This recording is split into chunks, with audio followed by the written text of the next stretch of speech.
Mungu wetu, tunakushukuru. Asante kwa ajili ya wakati mzuri. Tuko tayari kusikia kutoka kwako, Bwana. Neno lako ni kweli, neno lako ni uzima na ni uhai. Tunaomba basi ule uhai na uzima ulio kwenye neno lako sasa ukauachilie kwa ajili ya uponyaji wa roho zetu na nafsi zetu, katika jina la Yesu Kristo tunaomba na kukushukuru, amen. Basi ninakuletea neno la Mungu kipekee kwa ajili ya maharusi, lakini hata wale ambao wana ndoa, lakini hata wale ambao hawana ndoa. Neno la Mungu linamsaidia kila mmoja. Kwa wasiokuwa na ndoa litakusaidia huko mbeleni unapokwenda. Kwa wenye ndoa litawaimarisha, na ninyi basi litaendelea kuwasogeza. Bwana Yesu asifiwe sana.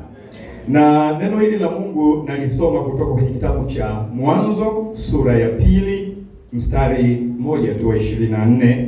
Biblia inasema namna hii. Mwanzo sura ya 2 na ule mstari wa 24 anasema, kwa hiyo mwanamume atamwacha baba yake na mama yake, naye ataambatana na mkewe, nao watakuwa mwili mmoja. Nao watakuwa mwili mmoja. Bwana Yesu asifiwe sana. Sasa ujumbe wetu umebebwa na kichwa chenye maneno yanayosema namna hii: Je, mmeiona picha alionayo Mungu kuhusu ndoa yenu? Swali: je, mmeiona picha ambayo Mungu anayo kwa habari ya ndoa yenu? Hilo swali linatakiwa mjibu kule mioyoni mwenu, lakini mimi nitawasaidia. Kama hamjaiona, jibu lipo. Kama mmeiona, mtaendelea kusikiliza neno la Mungu. Nianze tu kwa kusema kwamba Mungu ndiye mwanzilishi wa ndoa. Ndoa sio agizo la mtu. Ndoa sio agizo la dini fulani au watu fulani. Hapana.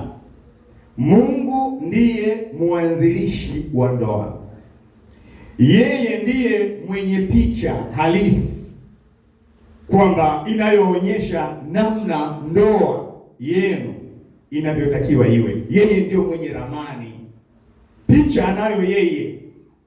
Kwa hiyo ili muweze kuitengeneza au kuijenga ndoa yenye kumpendeza Mungu, lazima muwe mmeiona ile picha Mungu aliyoikusudia. Hamjaiona hiyo picha, mtatengeneza ndoa ya kwenu, lakini sio ya Mungu aliye hai. Kumbuka, waanzilishi wa ndoa sio ninyi wala sio mimi. Ndoa imeanzishwa na Mungu, ana makusudi yake, ana picha aliyoitengeneza. Tafuteni hiyo picha. Mkiikosa hiyo picha, mtatengeneza ndoa ya kwenu. Na ndio maana leo hii kuna watu wanasema mwanamume na mwanamume wanaoana. Hiyo sio ndoa ya Mungu, hiyo ni ya kwao, kwa sababu hawana picha ya ndoa ile Mungu aliyokusudia.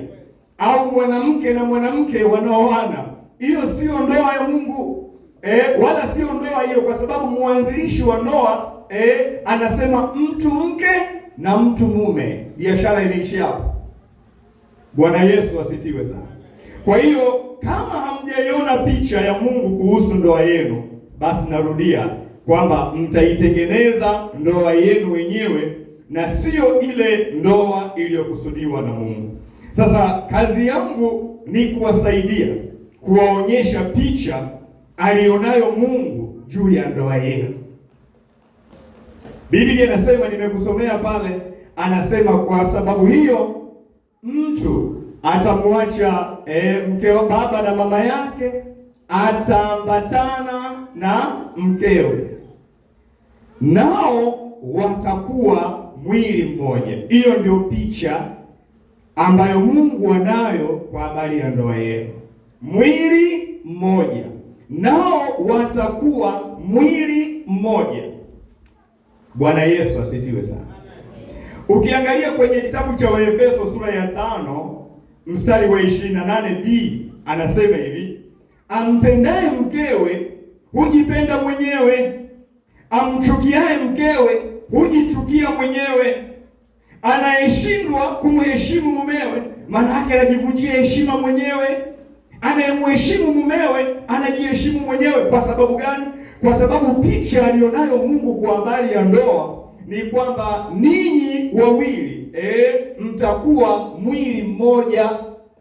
Kwa hiyo usije ukajidanganya eti unamchukia mkeo. Biblia inasema utakuwa unajichukia wewe mwenyewe. Chukua hiyo vizuri kabisa. Utakwenda unamdhalilisha mkeo huko mtaani, sijui wapi, ukifikiri kwamba unamdhalilisha mkeo, unajifunua wewe mwenyewe. Na wanaofanya hivyo wote ni kwa sababu hawana picha ya ndoa ile Mungu aliyokusudia. Ndio maana anaweza kaenda kumdhalilisha mkewe mtaani. Ndio maana anaweza kwenda kumdhalilisha mmewe mtaani. Kwa nini? Kwa sababu hana picha ya ndoa ile ambayo Mungu aliyokusudia. Mzee lenyewe Reza, shikeni hii picha ambayo Mungu anayo kwa habari ya ndoa yenu. Sasa hii picha imetengenezwa katika uhusiano, kwa sababu anasema nao watakuwa mwili mmoja. Hayo ni mahusiano, ni uhusiano huo. Kwa hiyo mnawajibika kujenga uhusiano wenu ili kutengeneza picha ile ambayo Mungu ameikusudia. Mnawajibika kuimarisha uhusiano wenu. Mnawajibika kuulinda uhusiano wenu. Hayo mambo matatu ndio nayafafanua, alafu nitakuwa nimemaliza. Mnawajibika kujenga, mnawajibika kuimarisha, na mnawajibika kulinda. Bwana Yesu asifiwe sana. Sasa tuanze na wajibu wa kwanza wa kujenga uhusiano huu ambao unaleta ile picha ambayo Mungu ameikusudia. Msipo ujenga uhusiano huu, picha iliyokusudiwa na Mungu kwenye ndoa yenu haiwezi kutokea. Haiwezi kutokea. Anasema mtu atamwacha baba yake na mama yake, ataambatana na mkewe, nao hao wawili watakuwa mwili mmoja. Ili kuijenga ndoa iliyokusudiwa na Mungu, ni lazima uwaache wazazi wako, uwaache. Biblia ya Kiingereza inasema living and cleaving. Unaacha alafu unakuja kuambatana. Hauachi alafu ukahengi tu. Unaacha alafu unakuja kuambatana. Living and cleaving. Glory be to God. Sasa kwa nini amesema unaacha baba na mama yako? Baba na mama ndio watu tunaowapenda kwa kiwango cha juu sana. Kwa hiyo ukiweza kumwacha baba yako na mama yako, utaweza kumwacha rafiki yako, utaweza kuacha watu wengine wote kwa sababu ya kuambatana na mpenzi wako. Glory be to God. Haiwezekani mko hapa alafu kila kinachotaka kutokea huku lazima upige simu kwa baba na mama. Hiyo sio ndoa. Hujaacha bado. Anataka ninyi mjitegemee kwenye mawazo yenu, kwenye maamuzi yenu, kwenye fikra zenu, mjenge cha kwenu. Lakini sio kitu leo, mama nimeambiwa hivi na hivi, baba nimeambiwa. Hiyo ndoa sio baba yako, ni ya kwako. Fanya maamuzi yako. Yakiwa mabaya utajutia mwenyewe, yakiwa mazuri utajutia mwenyewe. Hutasema baba aliniambia au mama aliniambia. Vijana mlioko hapa, chukueni hiyo. Chukueni hiyo. Na wamama mnaopenda sana watoto wenu wa kiume, waacheni na ndoa zao, waacheni. Na nyinyi mlishakuwa na ndoa zenu. Waacheni. Bwana Yesu asifiwe. Na wababa ambao mnapenda sana watoto wenu wa kike, jueni kwamba ndio wameenda hivyo. Waacheni wapambane na hali zao. Bwana Yesu asifiwe sana. Na hujengi ndoa kwa kutumia wazazi au marafiki. Hapana. Lakini Pili, anasema ni lazima uambatane na mumeo. Usiambatane na mume wa mtu, usiambatane na mke wa mtu. Kuna watu hawataki kuambatana na wake zao, wanang'ang'ana kuambatana na wake ambao wa wenzao, wanang'ang'ana kuambatana na waume wa wenzao. Hapana, ambatana na yule wa kwako. Bwana Yesu asifiwe sana. Bwana Yesu asifiwe sana. Hii ndio maana Mungu hataki talaka. Mungu anachukia sana talaka. Kwa sababu gani? Kwa sababu ile kuambatana, kwenye maneno ya zamani yaliyoandika Biblia, Kigiriki na Kiebrania, ile kuambatana ni kama muunganiko uliowekwa na super glue. Hebu angalia karatasi hizi mbili alafu uzibandike na super glue. Ukija kuziachanisha inakuwaje? Yaani zinachanika. Ndio anachozungumzia hapa. Utamwacha baba yako na mama yako, utaambatana na mkeo. Kwa hiyo mkiamua kuachana hivi, mzedenyeka, yaani mnanyofoana nyama namna hii. Kwa hiyo maumivu yake hayana mfano. Ndio maana Mungu anasema nachukia kuachana, kwa sababu ninyi ni watu ambao mmeacha mkaja mkaambatana. Bwana Yesu asifiwe sana.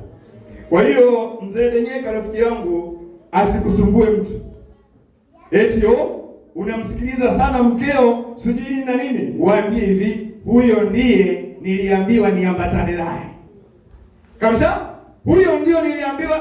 Alafu mnapohubiri, sitaki movement huko ndani, nataka kila mtu atulie, vinginevyo tokeni nje. Nataka nidhamu ya hali ya juu tunapokuja kwenye neno la Mungu.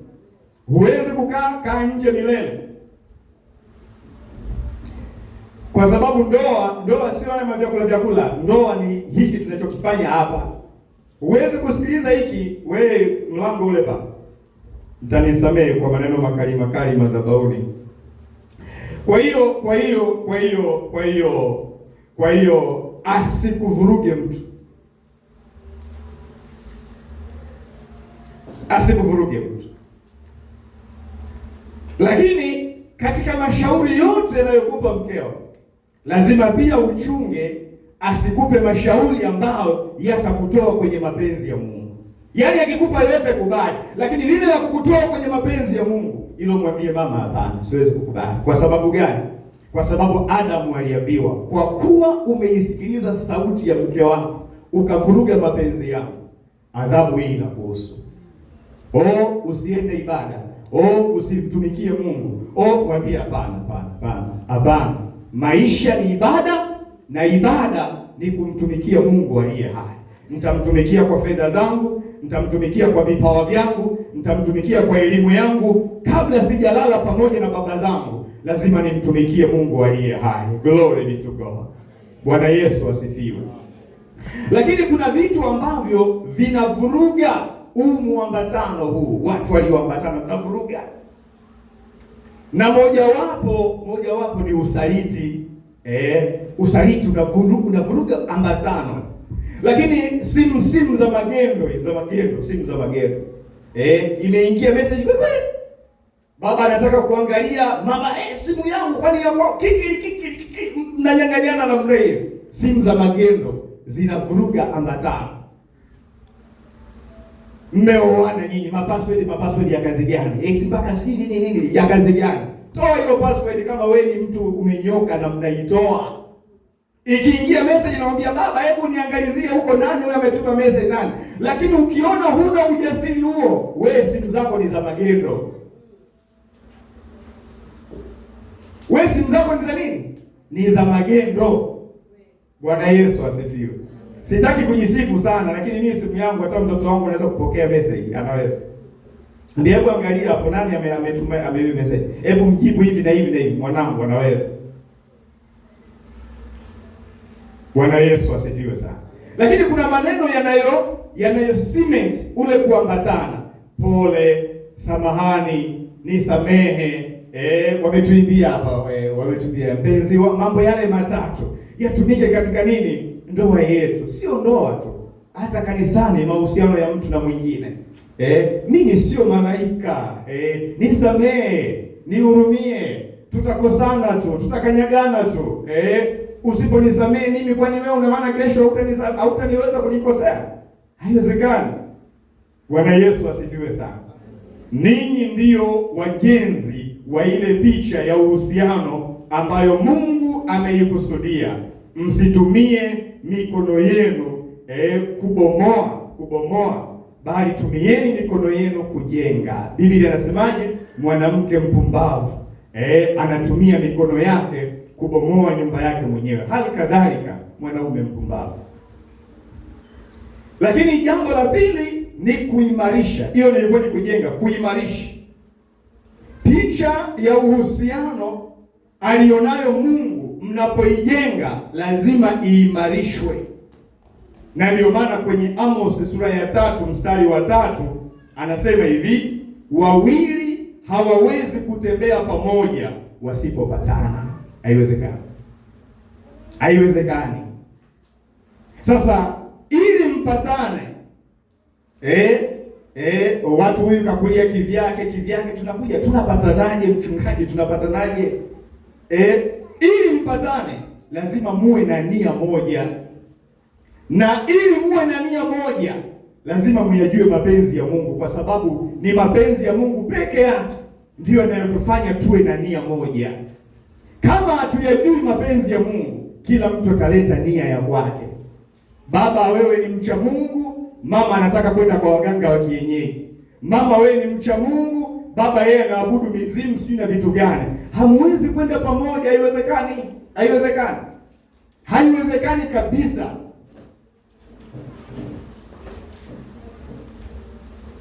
Ni acheni hao wanaingia, tusikilizeni neno la Mungu. Hao ni watu tu wanaingia, wakaribisheni tu. Sikilizeni neno la Mungu. Ili muwe na nia moja, lazima muyatafute mapenzi ya Mungu. Kama baba anawaza utakatifu, mama anawaza michepuko, hakuna nia moja. Na kama hakuna nia moja, hamna kupatana. Kama hamna kupatana, hamwezi mkaenda pamoja. Haiwezekani. Haiwezekani. Kwa hiyo kazi yenu ni kuyatafuta mapenzi ya Mungu ili muweze kuwa na nia moja, ili muweze kupatana, ili muweze kutembea pamoja. Vinginevyo baba atakuwa amegeukia kulia, mama amegeukia kushoto, hamwezi kufika. Hamwezi kufika. Hamwezi kufika. Mitikisiko ipo katika ndoa.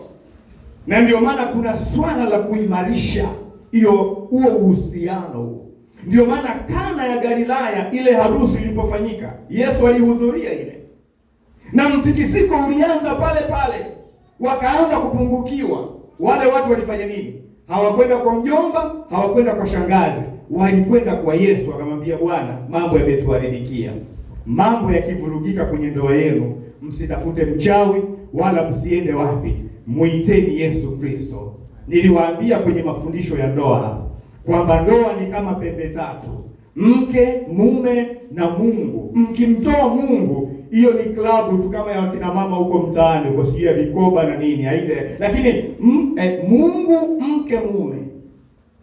Mkimtoa Mungu, hakuna ndoa hapo. Ni mambo yenu tu. Mambo yenu. Mambo yenu. Hamtaweza kusameheana, hamtakuwa waaminifu, kila mtu atakuwa na mambo yake. Lakini Mungu, kwa sababu ndio mwanzilishi wa ndoa, lazima awe na sehemu kwenye ndoa yenu. Niliwauliza watu fulani, mara ya mwisho lini mmeombea ndoa yenu? Hata hawajui, kwa sababu tangu walipofunga ndoa hawajawahi hata kuombea ndoa yao. Nikamwambia, mnaishije? Mnawezaje kusurvive? Mnafikiri hii ni vita? Ndoa ni vita. Ndoa ni vita. Sio kila mtu huko nje anafurahi mnavyokuwa nyinyi wanandoa. Hakuna. Kuna wengine wanakwenda mpaka kuloga muachane. Unafikiri utakaa kwa nguvu zako mwenyewe? Lazima kumtumainia Mungu aliye hai. Glory be to God. Bwana Yesu asifiwe. Kuna dada mmoja tulikuwa tunamuombea, mapepo yakalipuka. Yakasema huyu wenzake wote tumeshaachanisha ndoa zao. Yeye kwa nini mpaka leo yuko bado kwenye ndoa? Tutahakikisha tumeivunja hiyo ndoa. Nikawaambia haiwezekani. Katika jina la Yesu Kristo aliye hai, rudini mlikotumwa. Hii ndoa itasurvive. Nataka nikupe picha tu. Nataka nikupe picha. Wewe kula tu, acha kufunga, acha kumtafuta Mungu, lakini wenzako wanakesha usiku na mchana ili kuvuruga hiyo ndoa. Hiyo kuvuruga hiyo ndoa. kwa sababu shetani yuko kinyume siku zote na mpango wa Mungu, na ndoa ni mpango wa Mungu, mpango wa Mungu.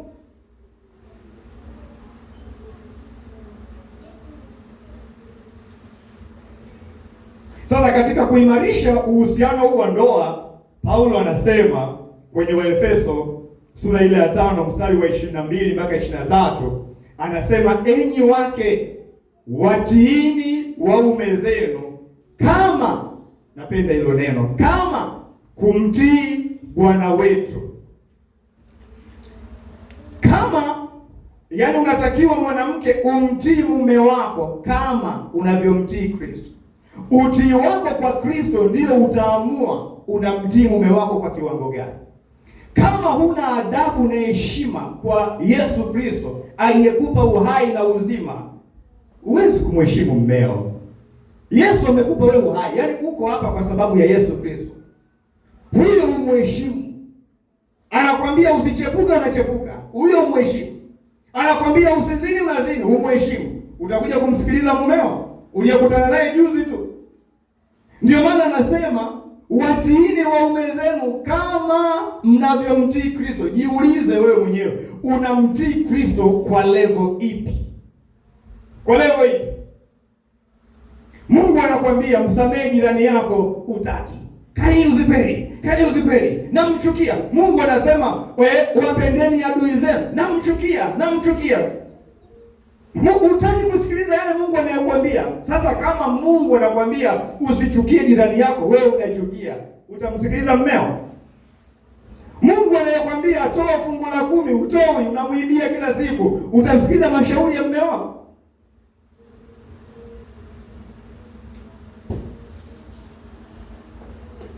Na Mungu alijua, anawasema wakina mama muwastahi waume zenu. Alijua wakina mama hawana staha, wakina mama hawana utiifu, ni vichwa ngumu, wana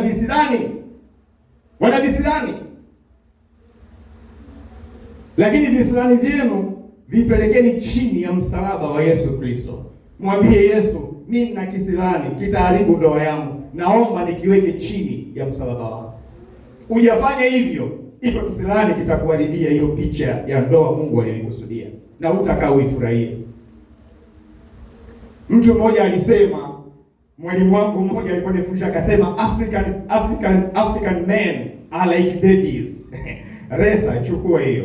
Wanaume wa Kiafrika ni kama watoto, wanahitaji kubembelezwa.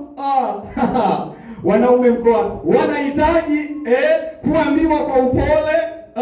Mko wanaume wanahitaji kukaribiwa kama watoto. Wakati mwingine sitaki hiki, kwa sababu unajua hawakomai kwa haraka. Kwa hiyo kuna sio kukaribia siku zote, unakaribia utamfukuza. Unajua wapi pa kukaribia, wapi pa kubembeleza, wapi pa kufundisha. Ndio maana wanasema mama ni mwalimu, mama ni mfano, mama ni kielelezo. Mama ni mfano wa kuigwa na watu wote, ni kielelezo cha kufuatwa na watu wote. Mama ni mwalimu wa kufundisha watu wote. Mama ukishaharibika, hiyo nyumba haiwezi kusimama. Mwanaume akiharibika, mama akiwa amesimama, hiyo nyumba itapona. Lakini mama akiharibika, hata mwanaume asimame vipi, hiyo nyumba itaenda na maji. Kwa hiyo wamama, chukueni, mko hapa, nyinyi ndio wajenzi wa familia. Na ndio maana Mungu akasema mnaweza kubomoa kwa mikono yenu wenyewe, na kwa sababu hiyo mnaweza kujenga kwa mikono yenu wenyewe. Bembeleza mmeo, bembeleza. Unaweza kusema sasa, mchungaji, hata wewe unabembelezwa. Mimi nikitoka hapa, mimi ni mwanaume tu wa kawaida, uchungaji umebaki, na bembelezwa. Bwana Yesu asifiwe sana. Na bembelezwa. Lakini hata wakati mwingine nakaribiwa, na huwa na adabu kweli, nakubali, kwa sababu nikikataa kukaribiwa nitaharibika. Najua hiyo. Kwa hiyo Mungu amenipa, nilipotoka tu mikononi mwa mamangu, nikapewa mtu ambaye huyu hapa ndio atakayekukaribia, atakayekuongoza, atakufundisha. Na mtoto wa watu anafanya majukumu yake vizuri. Bwana Yesu asifiwe sana. Bwana Yesu asifiwe. Sasa wanaume wengine nasema, mchungaji, unakubalije kukaribiwa? Mimi nimekubali ili niwe salama. Ili niwe salama nimekubali. hivi, nimekubali. Weka taa, alafu nenda kaharibikiwe. Bwana Yesu asifiwe. Kwa nini nawaambia hivyo? Kwa kina mama wana siri. Mungu amewapa kina mama hali ya kulea, sisi hatuna. Ndio maana anaweza akaweka mtoto miezi 9, analea, anajua, analea. Wewe huwezi. Anaweza akalala namna hii, anaweza akalala hivi, anatemea macho upande. Mimi ningekuwa nimepewa, mimi ningeweza kumlalia huyo mtoto nikaua siku hiyo hiyo. Siwezi. Ndio maana wao wakipewa mume anajua kutunza. Ulikuwa mchafu toni, masoksi unaweka, utaambiwa soksi weka hapa, viatu vinakaa hapa. Unashika adabu mwenyewe. Glory be to God. Au amuoni mzee wetu siku hizi anavyo? Amuoni?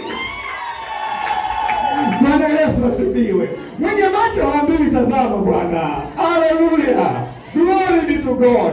Wewe kama unamwacha wa kwako mchafu, shauri yako. Shauri yako. Bwana asifiwe sana. Jambo la mwisho. Unapenda niendelee kidogo? Namalizia jambo la mwisho. Kulinda uhusiano. Hiyo picha hiyo ya ndoa Mungu alikusudia. Lazima uilinde. Mathayo ile 19 mstari wa 6b anasema basi aliyowaunganisha Mungu, chukua hiyo mtu wa Mungu, very powerful. Aliyowaunganisha Mungu, mwanadamu asiwatenganishe. Wanadamu, ndugu zangu, wana sifa ya kutaka kuharibu kila alichokitengeneza Mungu. Wanadamu, ikiwepo mimi pamoja na wewe hapa. Wakiona kanisa namna hii, wanaweza wakataka kulivuruga, life, liharibike, wao ndio watafurahi. Wakiona watu wameoana namna hii, wataleta chokochoko hivyo mpaka waachane. Anasema aliyowaunganisha Mungu. Chochote ambacho Mungu amekiweka kwa mapenzi yake, kiogope. Kama kaweka kanisa namna hii, liogope na kuliheshimu. Vurugu zako peleka huko. Ukijua ni kanisa la Mungu, tulia, kaa kwa kutulia, usitafute laana. Na ukiona ndoa ya watu wamefunga, Mungu kawabariki, yaani mdomo wako peleka pembeni, mambo yako peleka pembeni, usitafute laana kwenye maisha ya watu. Usitafute laana. Anasema aliyowaunganisha Mungu, mwanadamu. Maana yake wewe na mimi tusiwatenganishe. Kwa sababu wanadamu wana sifa ya kuvuruga kazi ya Mungu. Usiharibu kazi ya Mungu. Kama nilivyosema, utalaaniwa. Kama unataka vuruga ndoa ya kwako, lakini sio ya mwenzako. Vuruga ya kwako. Unasikia kabisa vuruga ya kwako. Alafu ikishavurugika, cheka mpaka mwisho. Cheka, furahi kabisa, furahi kwa sababu ni ya kwako. Waebrania sura ya 13 mstari wa 4 anasema namna hii. Hapa kila mtu anisikilize kwa makini. Anasema ndoa na iheshimiwe na watu wote, na malazi yawe safi, lakini wazinzi na waasherati Bwana atawahukumia adhabu. Ndoa na iheshimiwe na watu wote. Watu wana kawaida ya kudharau ndoa za kwao na za wenzao.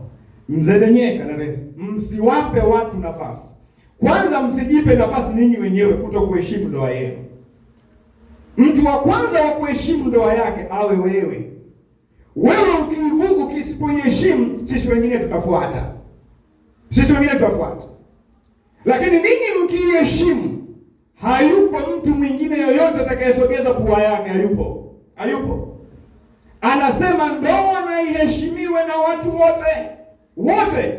Mchungaji wako aheshimu ndoa yako, jirani yako aheshimu ndoa yako, mama yako aheshimu ndoa yako, watoto wako waheshimu ndoa yako, majirani sijui nani, mawifi, mashemeji waheshimu ndoa yako. Maana kuna watu wanajidai ni wataalamu sana, sijui mawifi, sijui mashemeji, mama mkwe. Yaani wakija wanataka kuchakula.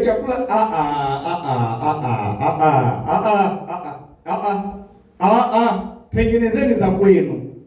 Nyinyi mkija mmekuja kusalimia, kaeni siku 2 3, waacheni watu na nyumba yao. Kama mnadhani rahisi, tengenezeni za kwenu. Bwana Yesu asifiwe sana. Bwana Yesu asifiwe sana. Haleluya, haleluya. Anasema malazi yawe safi. Usafi wa malazi, maana kile kitanda kile sio unatoka resa kila siku kama umefufuka tumshuka umebaki hivyo hivyo, haujafuliwa wiki nzima. Hapana, hapana. Watoto wa kike ni wa siku hizi, chukueni hiyo. Chukueni kitanda, lazima kiwe kimenyoka kama rula namna hii, kama rula namna hii. Kila mzee akitoka nasikia kurudi tena hivi, akitoka nasikia kurudi tena. Lakini ni kitanda limekaa chafu, nani atataka kukaa hapo? Nani? Alafu mume wangu ataonekana vipi? Nenda kasome Biblia, yule kahaba alivyotengeneza kitanda chake, kasome kwenye Mithali. Anaweka mpaka ile mambo ya kitanga amdalasini, vile vinavyonukia. Uchomoki pale, ukiingia kila ukitoka unasikia mbona nataka kurudi? Mimi mke wangu wa Tanga jamani, Tanga laini. Wanafahamu mambo, anafahamu. Kitanda kimenyoka hivi, unakimbilia wapi sasa? Uondoke. Lakini ni kitanda lichafu. Anasema huyu ni Mungu, anasema malazi yawe safi. Na mimi kwa sababu najua kila siku nimeanza kupiga kelele na mtoto wangu wa kike, nikipiga nachungulia kwanza, naambia usinitanie, hebu nyosha kitanda hivi. Training kutoka sasa. Naambia mimi naandaa mke wa mtu hapa. Mke wa mtu. Sitaki mwanamke unakwenda huko kila siku kitanda ovyo. Nyosha kitanda, shuka utafikiri imepimwa na rula namna hii. Bwana Yesu asifiwe sana. Lakini usafi wa mwili. Usikae mwanamke mchafu tu, hapana. Hata kama nguo yako ni moja, usafi sio nguo, usafi ni usafi. Hata kama nguo yako moja utaonekana tu ni msafi. Lakini unanuka jasho la huku, jasho shida wapi la wapi? Hapana bwana, hapana. Kaa msafi. Usafi wa kinywa. Wengine maugoro manini, sasa hivyo wewe mtaharibu mambo mengine, mtaharibu. Hapana, lazima usafi. Anasema ndoa na iheshimiwe na watu wote na malazi yawe safi, kwa sababu waasherati na wazinzi wote Mungu atawahesabia adhabu. Ndoa inachafuliwa na uasherati na huo uzinifu, matendo ya uzinifu, uchafu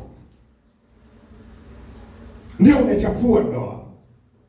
Tuyaogope mambo haya, Ndoa na iheshimiwe na watu wote na malazi yawe safi.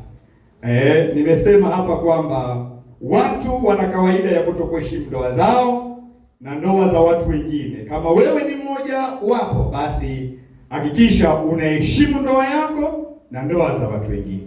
Uhusiano wa kindoa ni uhusiano wa kimungu unaopaswa kulindwa kwa heshima na wivu mkubwa sana.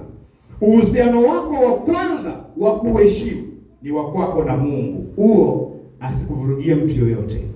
Yaani yoyote, awe mke wako au mume wako. Akitaka kuvuruga mahusiano yako na Mungu, mwambie kaa mbali.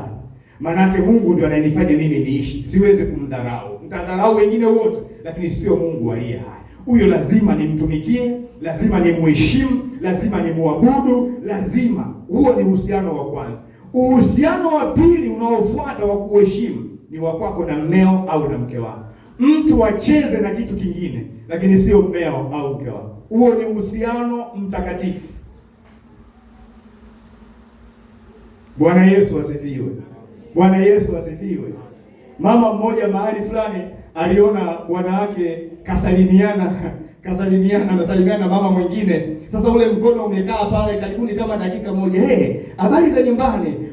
Mama kaangalia, akasema mama akatoka huko mkuku anakimbia na mnei. Akasema nimeuona huu mkono saa nyingi sana, unafanya nini hapa? Anawaachanisha na mnei. Kumbe baba alikuwa na nia yoyote, ni salamu, lakini mama alikuwa analinda chake. Wanangu, abiria, chunga mzigo wako. Hugombwi na mtu, chunga mzigo wako. Hata wakisema yule mama, kuwa na kiherehere na mume wako, hugombwi na mtu kabisa. Ila sasa usilete fujo fujo sasa mpaka ukachana watu viwembe na nini, kumbe ni hisia tu. Hapana bwana, hapana. Mume wako na yeye kuna watu walisoma nao, kuna watu wanaheshimiana nao, hawezi kuishi mwenyewe kama hapana, hapana. Si ndio jamani? Tuwe na staa ya namna hiyo. Huwezi kumdhalilisha Mungu alianzisha na kuleta huo uhusiano wa kindoa. Uzinifu ni uchafu, unaondoa heshima ya ndoa. Tumesema pale kuhusu usafi wa malazi, usafi wa kinywa, usafi wa mwili. Oga, jipige basi hata kidogo hivyo hivyo, hata kama hakuna basi ndivyo hivyo, lakini mzee akikuona na kuona, sio kila siku anakuona tuna mkanga, kesi kuna mkanga, yaani umekaa tu hata kama huko nyumbani, kwani ukiwa kuvaa vizuri mpaka uende kanisani jamani? Sasa kanisani sinakuona mchungaji, kwani mchungaji ana haja kukuona wewe ukivaa vizuri? Mume wako ndio kwanza. Kwanza mimi hata siangaliaje, ukiniuliza nani kavaa nini, huwa hata sionaje.